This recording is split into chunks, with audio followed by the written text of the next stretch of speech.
Hello, everyone. Welcome back to another edition of Office Hours. As always, I am joined by the wonderful Flo. How are we, Flo?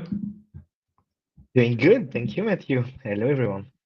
Hello, hello. I can see we have some questions in the chat already, so I shall put the link to join in the chat. Hey, Fred. Hey, Jill. And Elena. Hope you're well. I'm sure we'll see you guys in a second.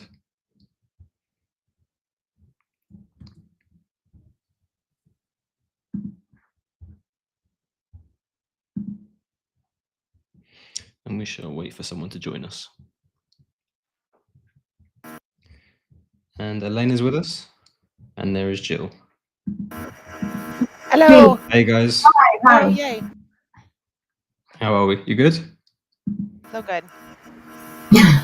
How are you? Are we on? Are we doing this? Yeah. Yes. Okay. We're live. Do you want me to post my questions in the chat? Would that be better? What kind of questions are they? Would they help to share your screen with, or do you reckon we could answer them One through of text? So there's three. I've got three. Oh shoot! I've got this like double thing. I've got three questions that are kind of more strategic and one that's very specific. Okay. So I will. Why don't I post the three that are strategic? Super. And then I'll post the other one. Do you want to do the specific one? Would that make sense to do in your project? Oh, yeah, let's do that. Cool. Okay, so that question is, oh my gosh, this is all coming so fast. Okay, so we have this component. Are you sharing? Yeah, I'm going to share my. I'm going to in a second. Just give me 1 second. Here we go. Sorry for wasting everyone's time. Here we go. Okay, so the specific question is, we have this component here. Where is it? I have it down here. So this is a component that is in our library. Mm-hmm. And you can see that when I run it, it's like a radio button thing, right? So this is getting set. Yeah. But over here, we have the same component, right? Am I in the right spot, Al? Here. So this is the same component. It's in a collection, but there's no variable. I can't figure out why. Is this inside of another component? It's like in, let's see where it is. It's just in this collection. So it's because it's in a collection. So because it's not just a single component, it's difficult for it to expose it because it's being dynamically created. So you would have to set up some kind of trigger on the component whenever the selection changes, and then manually record it that way. This is kind of the nuance where if you're using components and it's dynamically bound to a list, you have to create things around it to operate in this way. I hope that makes sense. Yeah, I think so. And I'm sure we did it with because our other components are working. So we're just like learning things more than one time. Okay, so I will make a note of that. So we just need to set up a trigger. Yes. Right? To expose the value. Pretty much, yeah. And then you'd have some kind of manual recording of it inside of an array or something like that. Okay. So that's that question. Do you want my other questions, or do you want to go on to?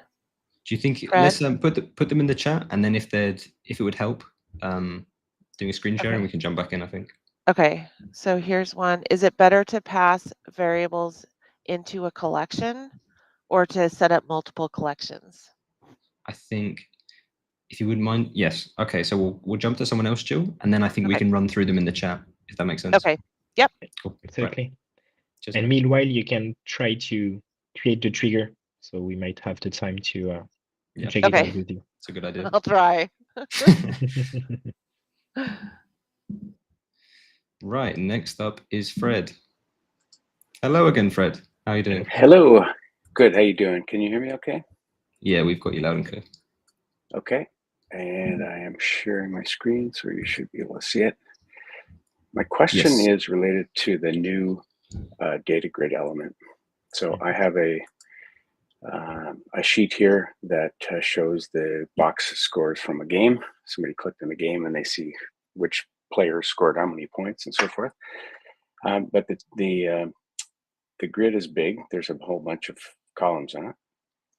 And all I need to do is I need to freeze the first column so that I can scroll through these various statistics and have the person's name still showing on the side. And I am not able to figure out how I can freeze this first column. Is there any kind of JavaScript kludge or something that I can use to do that? I can take that one, Matthew. So the best way for you to do this is to wait 1 week. Okay, that's a good answer. That's fine. I don't need to worry about this for another week. So if in a future version you're going to be able to, absolutely, yeah, this is an option we're going to teach you really soon. So we are currently testing it, and we want to make sure that we won't break anything.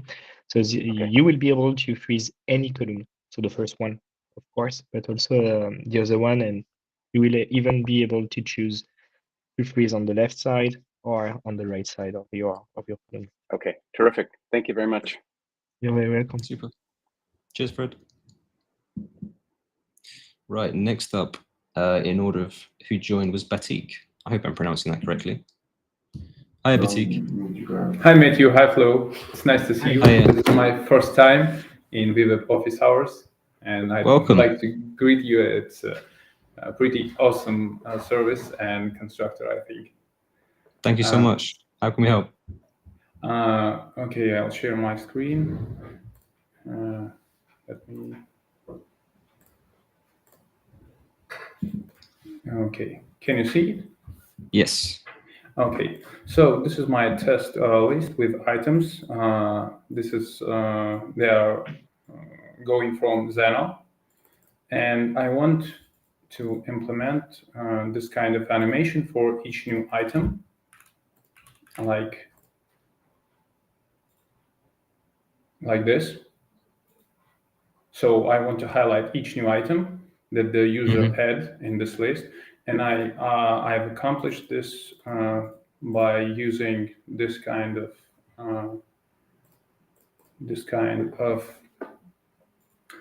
workflow. Like I'm using variable, and then right here in new item state, in the color property, I'm using custom JavaScript to check if this item is new. So the creation date is lower than 20 seconds from the current date. And I just wanted to ask you if there's more efficient way to do this. It seems to me like pretty complicated. Indeed. I think so. I mean, how you've got it set up with states is definitely the best way. I don't think you necessarily have to use JavaScript, because I guess you're just trying to. Correct me if I'm wrong, Batik. You're just trying to check if it's the newest item. Yes. And is the newest item the one that's the last one in the array in this case? Yes, I think yes. You're right. So I think you could just have a check. You wouldn't, I mean, it's one of those things of, I guess, preferences. You could do it in JavaScript, or you could just do it in the formula menu. You could just have a check to see if the index of the item is equal to the length of the array -1, because indexes start from 0. I got you, but there is not the thing I really want, because the workflow you described will fire every time when the data is fetching, and it will highlight the last item. Am I getting it right? I understand. Okay, yes, you're right. And I want to highlight only in the condition of a new one. like this. What you could do then is, presuming it's like an object, an array of objects, you could, whenever you add an item from the front end, you could add just a single field to that object, like is new, for example, and you could have is new equals true. So in the condition of if the index equaled the length of the array -1, you could just have an and just says and is new equals true. Oh, okay. So that should solve the Xano problem. Okay, thank you. That's a good idea. Thank you. Super, no worries. I'm glad we could help. Right. Another thing, I didn't have the details on how you made the animation, but did you use keyframes in the States? No, I'm just changing the color.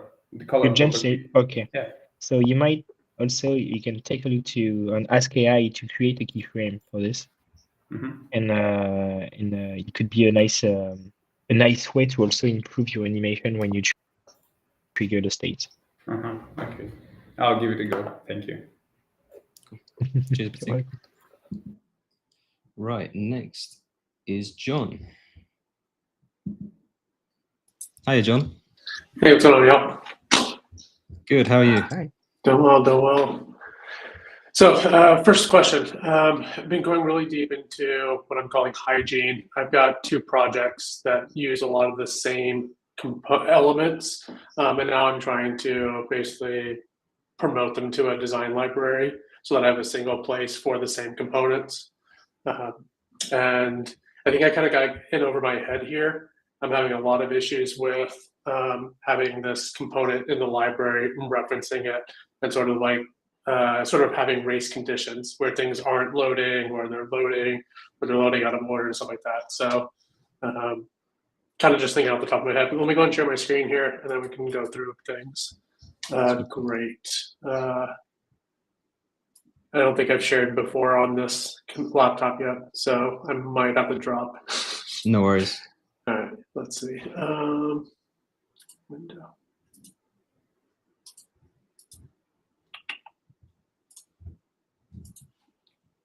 And the talking heads.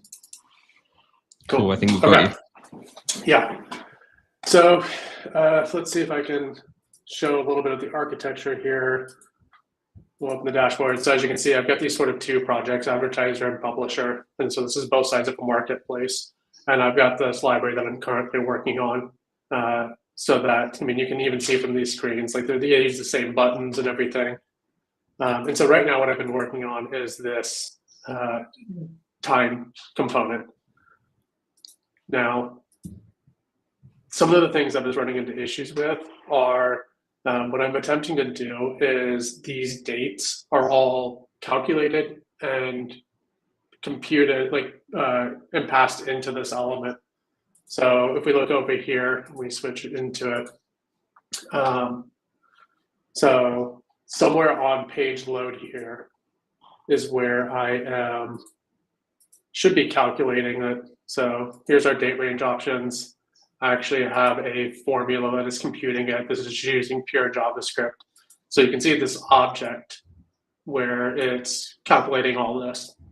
Now I am binding that, sorry, getting a little mixed up in here. It's close, to a property here. So here you can see that this is being passed through. Now I think I actually know why this is happening here.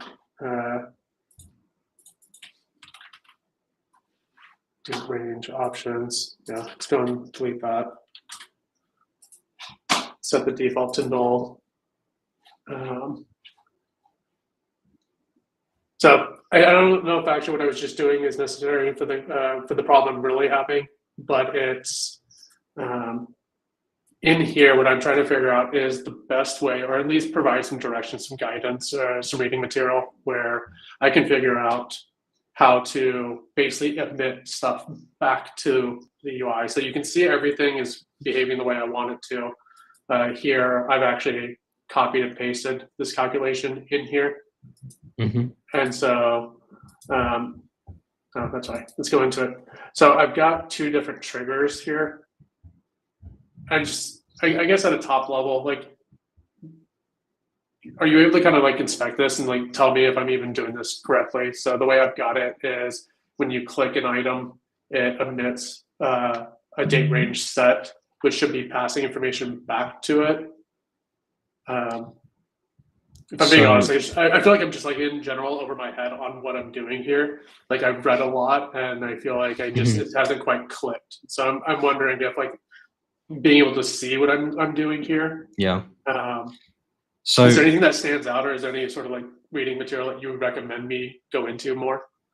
So I think we need a good video on components soon, I think. So the way you've got it set up, at least as far as I understand the architecture of the component, is this top, what triggers the select is in the same component as the dropdown. That's correct, right? Correct, yeah. So I've basically bastardized the drop down element out of here, right? So it's meant to look like a select. You have the drop down populating. This is being populated via the properties that's being passed into it. Yeah, that makes sense. So at a broad level, I mean, that's the nice thing with components. There's so many different ways to do it that you could do this in many different ways. The way I think you've got it set up may not necessarily make sense with how you probably want to do it. Okay. So because this is all one component, it may not necessarily make sense to emit an event and then somehow pass that back in, because you could do all of this inside the component. So instead of emitting an event, you could just have a workflow. Let's say when I click one of the options, that could just trigger a workflow, that changes, let's say, the selected variable. But you could also, if you wanted to, do it with events. So you could, for instance, have a property called initial selection. And you could then potentially pass that, whatever is selected when you trigger the event. So when you, in this trigger for like, let's say selection changed. Yeah. If that selection changed event, you were to pass the selection, you could then have a workflow set up on the component itself, so that when you watch for that selection change, you then change the prop that you're passing in. And that can get a bit more complex. It depends how you want to do it. That's the nice thing with components. There's so many different ways you could do it. But I think with the way you've got it set up with the different workflows, I don't think the triggers may be necessary, because you could just do it all with workflows. I guess to clarify, the goal that I'm trying to get with the emit is all this data is being passed back into collections. So so sort of the way the parent child here is when I log in as a certain user, it passes in a number of different variables. Some of them are, hey, what are the ranges that I can select from? So in this example, it's not even populating here, but sometimes the default's going to be the last 30 days. Sometimes the default's going to be the last 7 days. And so we collect that based off of the profile. And then I'm basically saying, hey, this dropdown needs to have these predefined date ranges, and this is the initial value. So I do have the initial value. It's in the settings as opposed to the properties tab, so it's there. And then when the user selects it, I basically try and pass that back up to the UI to then, update all these collections for the data here on this page. That makes sense. And even this, like, I swear I had this working 24 hours ago where this was populating, and I can't tell you why it's not showing up anymore. Yeah, see, so like funny enough, like this actually has the date range in it, whereas this previous one didn't have the date range in it. Neither one are showing drop downs. So in terms of communicating it back to update the, are you updating a variable on the front end, or are you making a call to Xano to update something whenever a selection is changed? I am making a call, Supabase, yeah. That's right. Okay. So let's see if I can find an example here. So this information, these values are from Get Insights.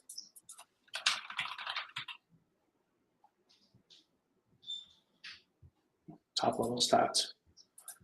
So when I get the look back and the look back start are basically the values that I'm passing in here. And that is coming from the callback here. So here where I get the get date range selected, I basically take the event values that are coming back Yeah. from it. And so I'm passing an object that contains start and then for other purposes in the UI, I'm passing in also sort of the actual display value, the display range, and actually the backend value.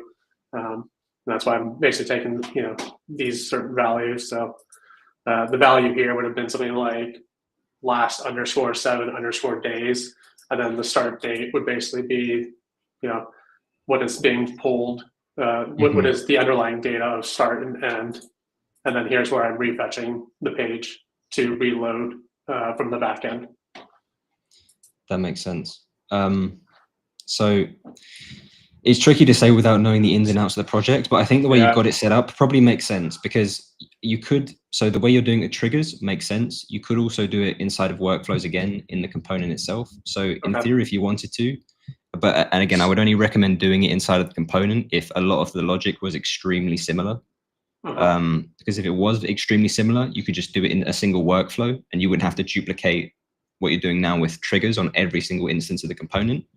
However, if the logic does differ from page to page in terms of what you need to do when a selection is changed, then the way you're doing it with triggers does make sense. Okay.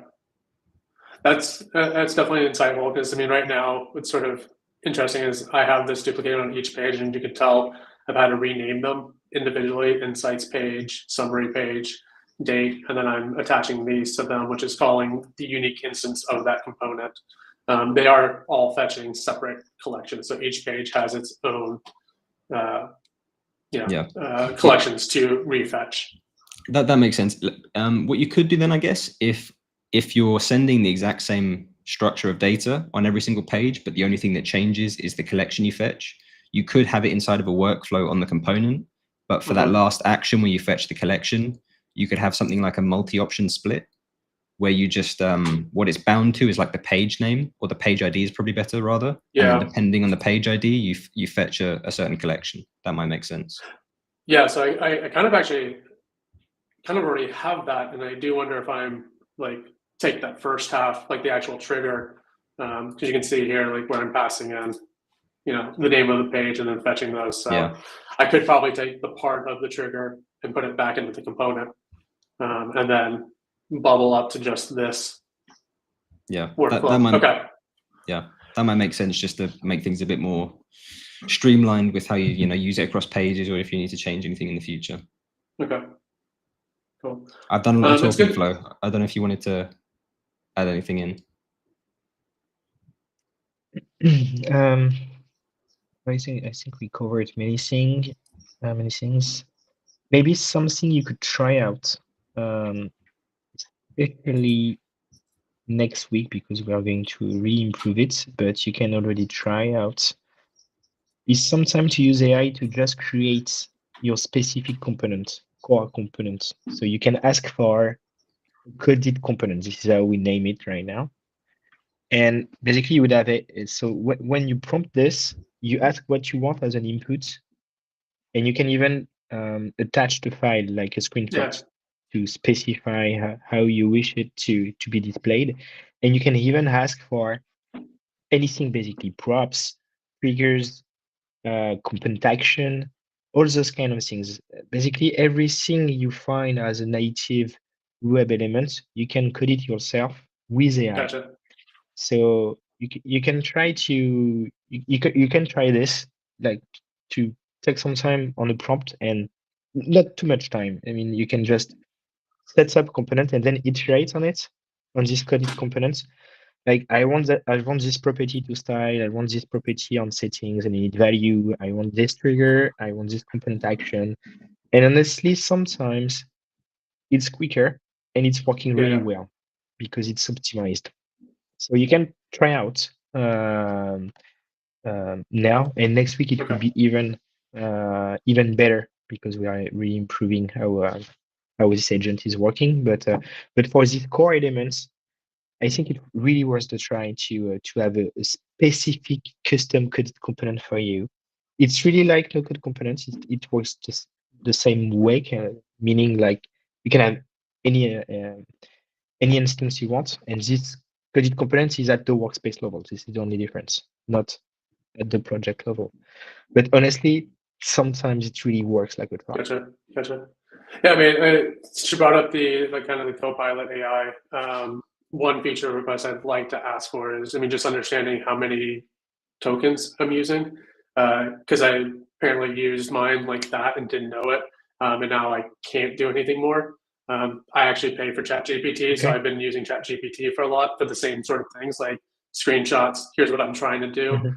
I'm building in WeWeb. How do I do this? And it's been really helpful. Like it provides me some good guidance, but of course it doesn't also understand all the events that can be used, whether it's on mounted, on created, on property change, so on and so forth. So that's kind of where I'm getting into. So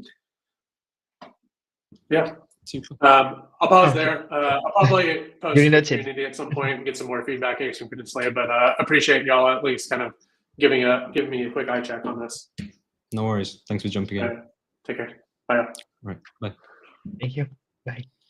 Right. We will hop back over to Jill and Elena, I think, to take some of the questions that you put in chat. I saw some of them, Jill, but I think it'd be good to just talk them through. Absolutely. Yeah. And I also have, oh, wait, I'm good. Can you hear me? Yep. Okay. I also have the component kind of at the ready too. Cool. So, okay. Which one do you want to jump through first then? Do you want to cover that first, or should we go through Yeah. yeah? Okay, Let's cool. do it, because that's more fun. A little more show and telly. Let's see. What's this one? Okay. So here is the component. And I made a trigger, but I have no idea what I'm doing. Okay. Because there's nothing to do here. So, would you mind clicking on one of these dots that you have? And is this, how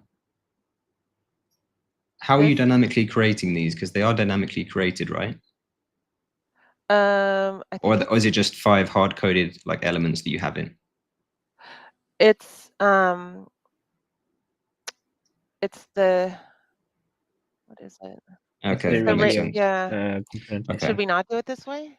No, that's fine. That's fine. Okay. I think so. Off the top of my head, we'll see if the top of my head is correct here. But I think you could just publish this, and then we can try it in your project, because I think we'll have to bind it to the index of the item. Okay, so I did that. Cool. And then so you have a workflow set up on that trigger. Is that right? Or have you not got that set up yet? I haven't done anything. Cool. On what Okay. trigger? Now, Like here's. so if I may, as you used, you just wrapped a native component, right? The radio that you. Yeah. So on that component, you have a workflow called unchange. So if you go on the native one, if you open this component, yeah, Over here. Yeah, over here. So if you go to the workflow here, really here, yes, you see in here you've got unchange, so you're already doing something. So can you click? So you are changing the internal value.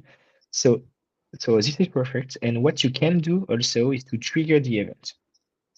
So just below this action, you can create a new action. Do another action.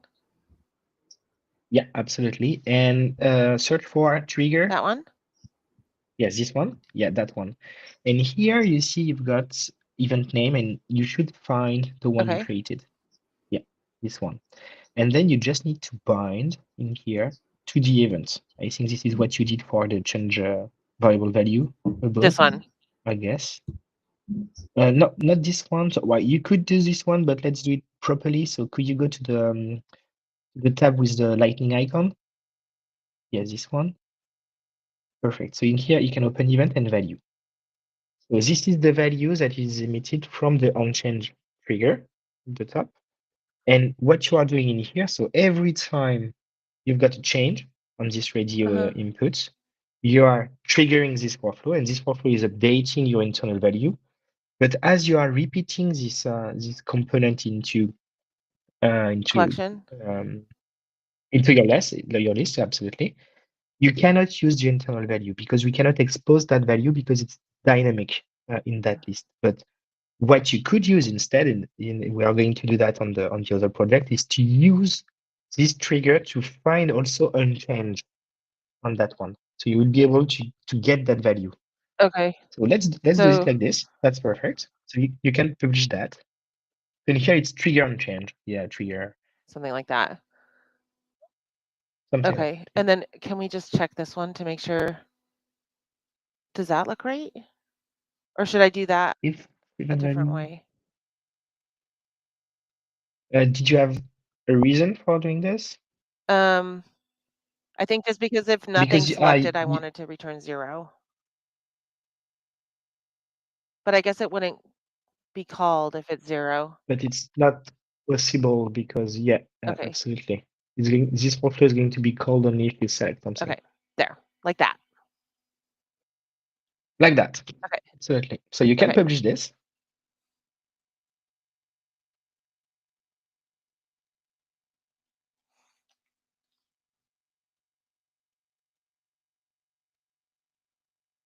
This one. Okay.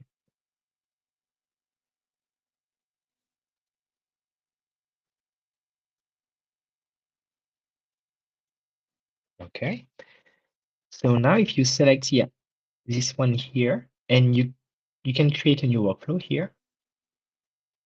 And in the list in here, you're gonna find yours normally. Where is it? What am I looking for? The component? Your trigger. Your trigger. Did you select the component? Can you just check on the layouts? Oh, yeah.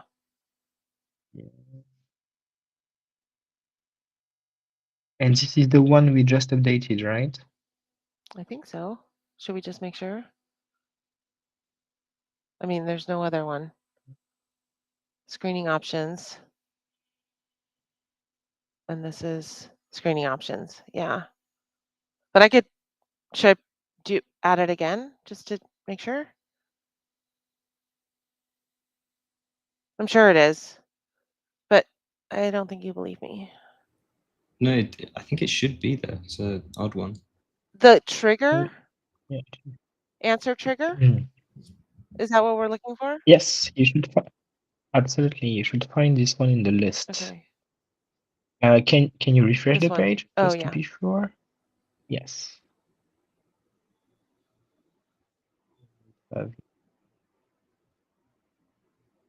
Oops. No. Somehow I got to this page. Go to this one.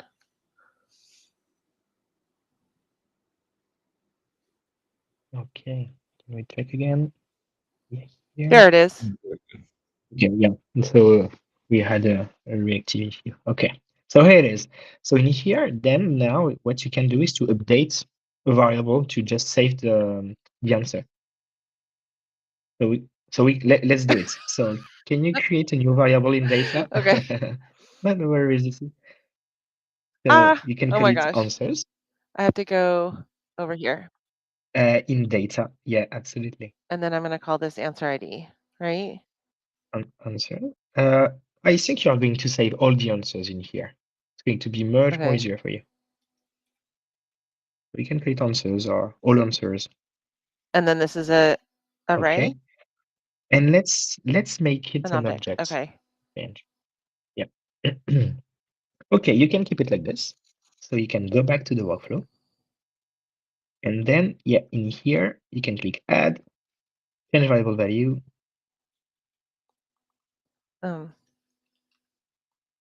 This one. Yes, perfect.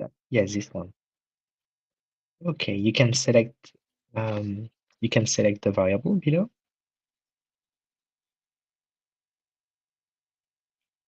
Oh, oops, sorry, wrong spot. Oh, geez. Yeah, it's okay, start over again. No worries. You can click on it. It's just above. You can select again the action. This one. Okay. Yeah. This one. This one, yes. And here we won't update the whole variable. We are going to do what we call a partial update. So you can toggle on partial update just above this. Yes. And you see in here you've got path and value. Mm-hmm. And in an object, it's you always have a key and a value, a key and a value, and so on and so on. And so the key is also called called path. So in here, you can bind this, and it's the name of your question. Or the ID? So I it think could the be the ID is ID, better. as you want, Okay. as you prefer. And then Okay. the value So is and the value would be what it's selected. So absolutely, it's the event. And by it. Yeah, okay. perfect. So let's give it a try. Can you remove the action This just one. the first Okay, action you I'm just created? gonna Yeah, remove this disable one. it. Okay. Okay. So now let's try it. So can you, before trying it, can you go to the logs? So the little bug icon. Yeah, this one, the variable, oops. and not the the variables in here. And let's find answers. And you can yeah, perfect. You can pin it. Okay, here we go. Ready? Let's try. Yeah. Okay. There you are. Amazing. Oh my gosh. I feel like we need I mean, after who was it, John's questions, like we just need a whole sort of course on the component, like triggers and actions, and because it makes sense right now, but I know as soon as I leave and try to do it on my own, I'm gonna be like, oh my God, when do I use a workflow? Yeah. When do I use an action? When do I use a trigger? But we're getting it. I just feel like we keep asking the same questions over and over again, but we're getting there. Yeah, absolutely. You're making a lot of progress. No. We'll take all the encouragement we can get here.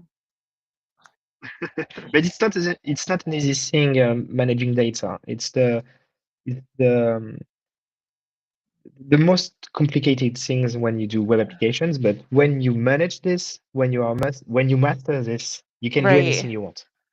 This is really the goal.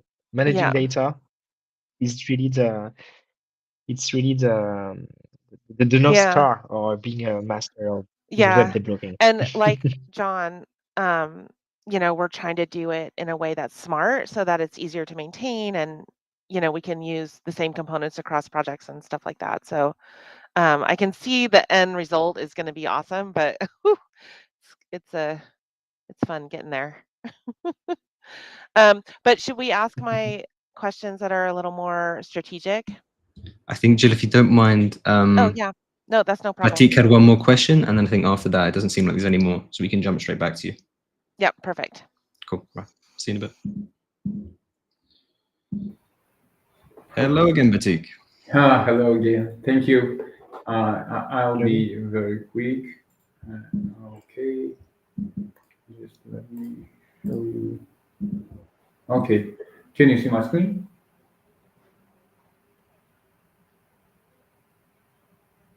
Yes, we've got it now. Okay. So I don't know if it's visible on your side, but when I like open dropdown, the image behind the dropdown, gets fuzzy or blurry. I don't know. Can you see? Like, Yeah. yeah, and I don't know if it's a feature or a bug. That's strange. And this happening only when the dropdown has this scroll bar. So if I modify the properties of dropdown and make it wider, larger, without scroll bar, there's no problem with blurry image. So yeah, Really? let me show you. All right. Where am I? Okay. Input select. Let's try 500 pixels. Okay. Oh no, I still get it. Yeah, you know that I tried to reproduce this bug many times, and I never managed to do it. So I was really hoping that you found. I'm so sorry for this. make I just discovered it several hours ago, and to try to find a solution Alright. in the community, but there's no any. Yeah, this is really an issue we struggle to fix because we struggle to reproduce it. And are you using a free layout on this select input? What exactly? Can you toggle the edit mode? Yeah, and select it, please. Adjust. I'd like to see it. So you might need to go into Okay. your component. Yeah, I'd like to see. Can you select? Yeah, can you Yeah. select the parents? Yes, this one. And can you go to the setting tab? Yeah. And no, you're not leaving. I really don't know how to reproduce this. Okay. So this is a bug, Okay. definitely. This should not happen. So could you create tickets and with the flow to your page, if you could provide some Yeah. Okay. credentials No or problem. Yeah. just so we could try to reproduce it with the tech team and find out why we have this issue. Okay. Thank you, Flo. Oh, you're very welcome. Thanks, Basik. Apologies, we couldn't solve it here. Oh, you you made a really terrific product. You know, that's so much you can do with the WeWeb. So this is a minor bug, I think. Wow. Thank you. Thank you. Right. Cheers, Basik. And just on the question that Jill mentioned around data, and also John put in a question in our private chat in the lobby related to when to dynamically update paths. I'm going to put a link to a video that went out a few weeks ago related to using variables in WeWeb. It doesn't cover components in depth. We definitely need a video on that, but it does cover how to better interact with arrays and objects. So it'd be worthwhile checking that out if you're unfamiliar with it, because it might help you understand how to dynamically use it a bit more in depth. In the meantime, Ricky has joined us. So I will move to Ricky. Are you there, Ricky? Hi, hello. Hey, how's it going? Hi. Oh, good. I just texting in the chat. It's my first office hour, so apologies if I with something issues, something like that. Good. So how does it work? Can I share my screen and things like that? Yeah. Go for it. Let's go.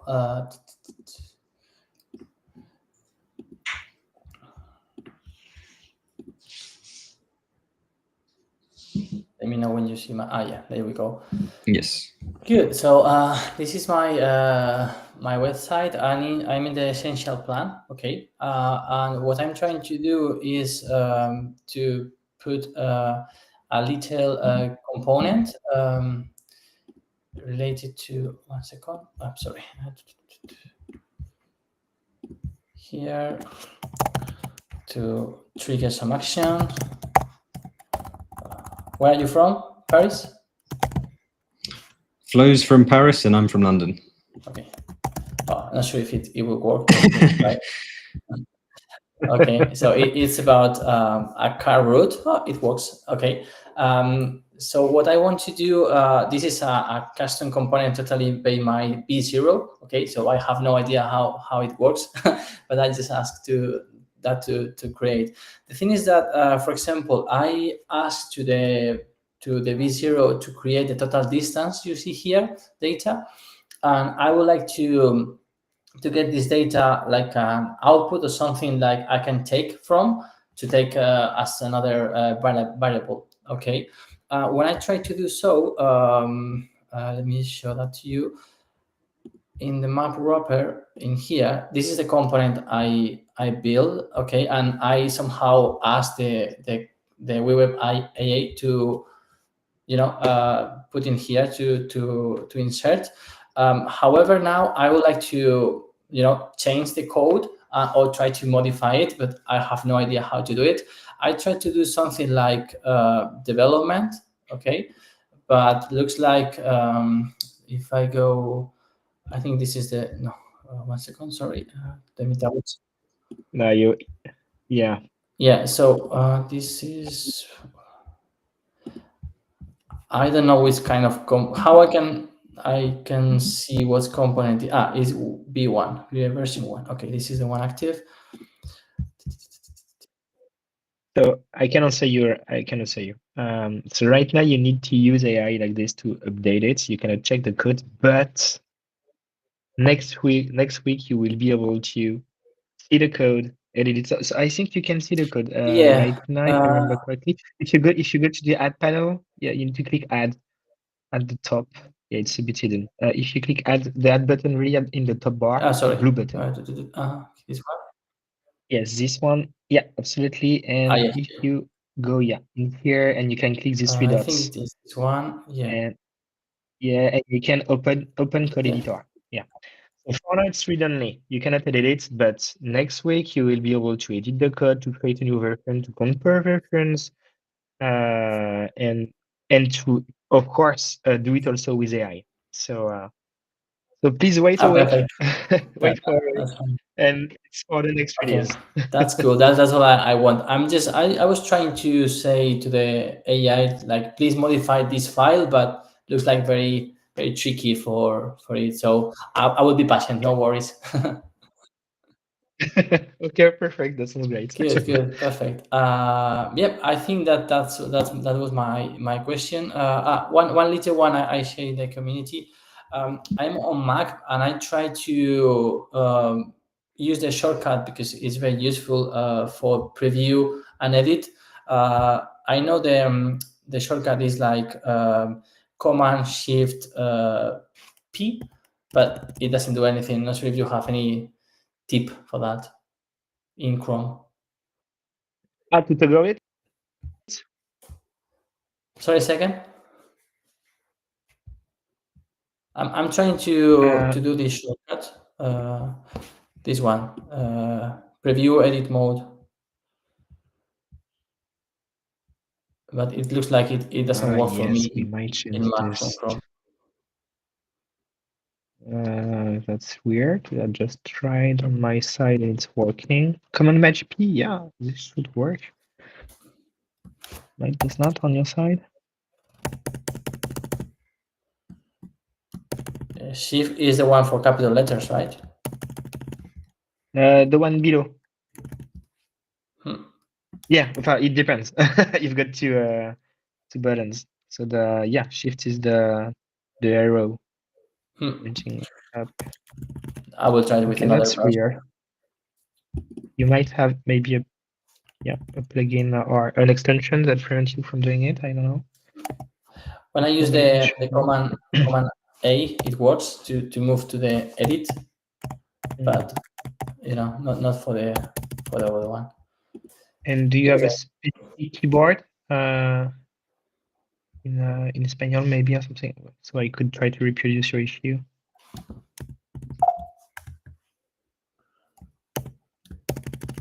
Okay. Well, we might change the shortcut then. Yeah, no worries. Nothing important. Okay, thank you very much. That's all from my side. Thank you very much. Super. Thanks, Ricky. I appreciate it. Right, next is Jose. Hi, Jose. Yes, hi, how are you? Can you hear me? Yes, loud and clear. Good, thanks. Yeah, just having a quick question about the WeWeb, I would say about the WeWeb marketplace. We would like to create a component library based on ChatCN. If you're familiar with that, they're part of Vercel using V0, and basically it's similar to ChatCN. My understanding is open source. It would be similar to what a third party. It's a website called chatcndesign.com. It's independent from ChatCN. They created a kit for Figma and a plugin for Figma, which we have been using. We have a bunch of screens. We have several projects in WeWeb, and we have all these screens in Figma, and have been trying to find a way to move all that easy to. We've done it manually. Well, actually, people working on WeWeb, I'm like the product person, and we've tried the WeWeb official Figma plugin. Not much luck there, I have to say. Also have tried the WeWeb AI, the 3.0. In fact, with this, if we were to create these components based on ChatCN, it would make WeWeb AI sort of like a V0, because that's what V0 uses ChatCN. We would like to do the components for the WeWeb marketplace. not the Figma. But especially this needs to, apparently this has frequent updates, so it would require to be kept up to date. So we would just, but the reason I'm asking is, well, we would create a like a third party, similar to ChatCN design, the third party kit for people to get at the marketplace. But my question is, would this make sense? You guys knowing WeWeb, I don't know if WeWeb itself would do that eventually, or the WeWeb AI would understand eventually what a ChatCN is, so it would be not needed. Do you see my point? Yes, I know you've got a better outlook on the future than I do, Flo, and how better to integrate this. I don't know if you want to take this one. Yeah, absolutely. I'm sorry I had a connection issue, but I think I got your point. So just one question. You said that it was ChatCN, but something a bit different, ChatCN design. Well, ChatCN. Or if it's the you want to recreate ChatCN, or you wanted to use another library and then to import it to put it into the marketplace? No, we cannot So import it, in fact, because they have a license on. They don't. We would create from scratch, because ChatCN is open source. Yeah, from scratch. We will have to do it from scratch. Yeah. Okay, got it. So indeed, the Figma plugin, we need to update it and to basically recreate it from scratch. But with AI, so this is something. Excuse me, we're not mentioning the Figma plugin for now. I don't know how it would work actually, because we would like the way I see it is, I see the WeWeb marketplace, and somehow we would create these components, put them there, and people would get them and copy paste them. But I don't see that related to Figma plugin. Would be great, of course, if the WeWeb Figma plugin eventually. In fact, not only the WeWeb plugin, but Figma plugin, but the WeWeb AI. If it could leverage that, that would be, as I was thinking, it would make WeWeb AI like V0 by Vercel, which that's the motivation. That sounds like pretty big. So that's okay. Yeah. Just to clarify, I think the premise of it was, Jose was asking if basically if it would make sense in the future if we plan to potentially even implement our own version of the ShadCN library. I will, just for you, Jose, I'll put in there is actually a ShadCN library someone has put on the marketplace. I'll put a link in the chat of the YouTube channel, just for you have a look at what's already on there. But we haven't created that. Someone's put that on the marketplace on their own. But yeah, I don't know if we plan to do anything similar in the future, Flo, and implement ShadCN or anything. Not really, because basically when you generate a page with AI, you're already using components we created ourselves. So it's kind of say that again. Sorry, I was looking at the link. Sorry, say that again. Sorry, I was looking at the link. Go ahead.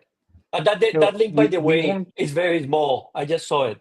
It's very small. The ChatCN library is very big. That's very basic. It's like my guess, like a 5%. I could be wrong, but that's my guess of what the library is. But thanks. Okay.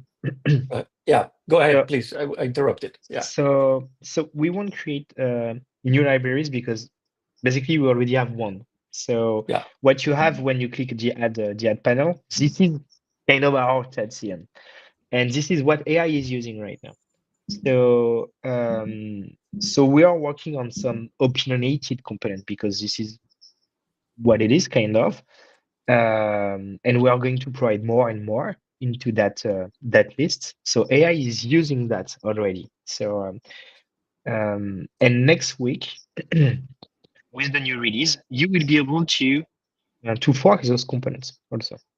So all the source code of those components are open source, but you will be able to see them in the application. So click on them, make it your own, and change it, because you may want to have different properties, maybe closer to ChatCN, indeed. So it makes sense to create libraries that you may prefer, because it may look better for you and with properties you like, and then put that into the library so everyone could. And after this, when you add a library, so it's not the case right now, but we are working on it. AI is going to use also your components and the components from your libraries in priority. And basically, AI is going to look at all the components, so yours in your project, yours at the workspace level, in libraries, and then really at the end, if AI doesn't find the proper component for you, it's going to use ours. And then you can ask us, of course, for specific things. But it makes total sense to create new libraries and put them into the marketplace. Makes total sense. We won't do a specific ChatCN one. We are going to keep doing what we do, kind of. So providing those opinionated component, but without a specific design, because we think that AI could do that. But we prefer to give you the tools, then update them like you want, or use specific libraries. We prefer that. We prefer to create to give you tools, and then to just let the ecosystem do the rest. I totally got you. Great. I have to. I would say the part of the motivation of the chat with the chat CN is that the finish, the visual part, the visual aspect. You ask ChatGPT, I will tell you clearly the very polished, extremely perfect pixel. I don't know how to call it. Components. That's why it has been popular, my guess, and why Vercel acquired it. One last question. So if we were to move forward with this, how does the WeWeb marketplace?